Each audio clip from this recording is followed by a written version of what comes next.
Codename: Fallen Angel. Category: Interdimensional threat. Cosmic level combatant. Some warriors fight for vengeance, others fight for power. And then there are those who fight because they see themselves as something greater, above humanity, above consequence, above fate itself. Sephiroth is one of them. A man who abandoned his mortality, reforged himself into something more, and set his sights on annihilation. He isn't a soldier. He isn't a conqueror.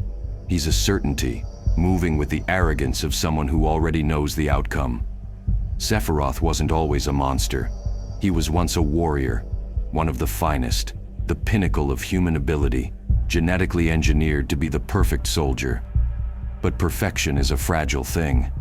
When he uncovered the truth of his origins, that he was created using the cells of an ancient extraterrestrial entity named Genova, his mind fractured. He ceased being a man and became something else entirely. A being who no longer saw humanity as his kin, but as insects beneath a god's gaze.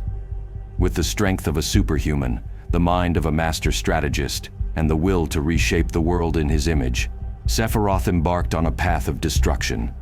He's faced warriors, monsters, and demigods. None of them could stop him for good. Because Sephiroth doesn't just fight, he returns. And that's why this contingency is necessary. Not just to stop him once, but to ensure he never rises again. Fighting Sephiroth in direct combat isn't an option without the right armor. Even my best reinforced batsuit wouldn't last a second against Masamune's edge. The hellbat suit is the only answer. Designed for threats beyond this world, it grants me the enhanced strength, speed, and durability necessary to engage him directly. But it comes with a cost. Every second inside the suit drains my own life force, which means I have to make my moves count. Stopping Sephiroth means attacking the foundation of his power, his connection to the life stream. As long as he can tap into that energy, he can heal, reconstitute, and return. Cutting off that connection is the first priority. The Omega Disruptor, derived from Apocalyptian technology, wasn't something I built alone. After retrieving remnants of Apocalyptian technology from a previous incursion, I worked alongside Cyborg to reverse engineer and adapt its energy-severing capabilities. His integration with new god tech gave us the insight needed to recalibrate its frequency, ensuring it could disconnect Sephiroth from the life stream the same way Apocalyptian devices once severed beings from the source.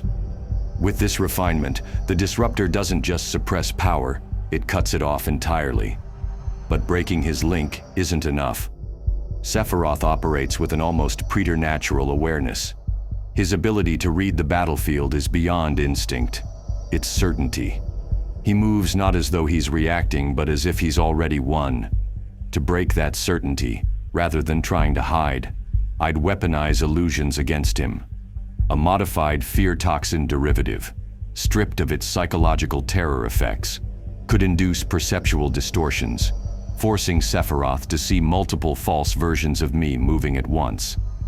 Unlike standard illusions, these would be dynamically generated by his own mind, reacting unpredictably to his every move. The key isn't making him hesitate, it's making him commit to the wrong attack. The moment he strikes at a phantom instead of reality, the trap is set.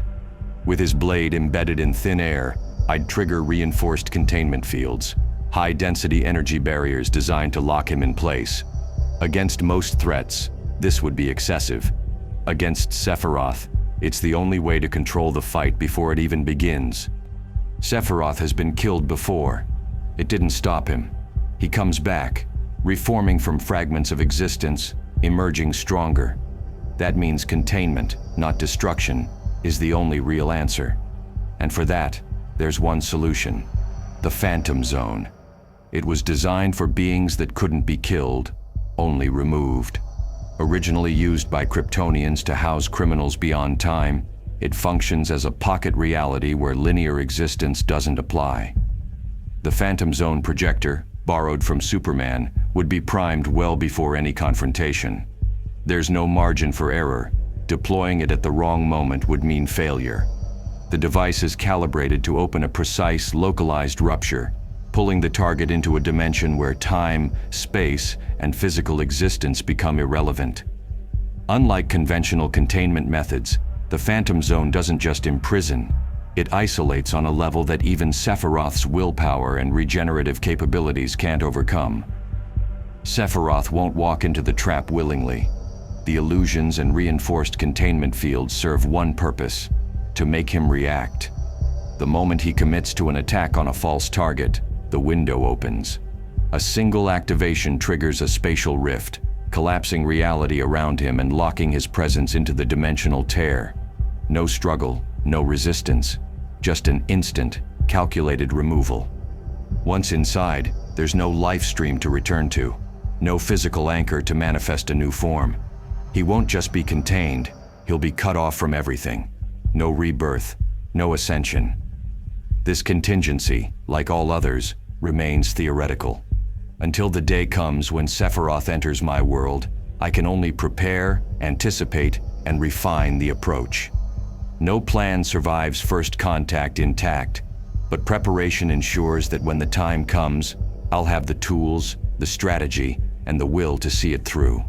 Stay prepared, stay ahead, stay vigilant.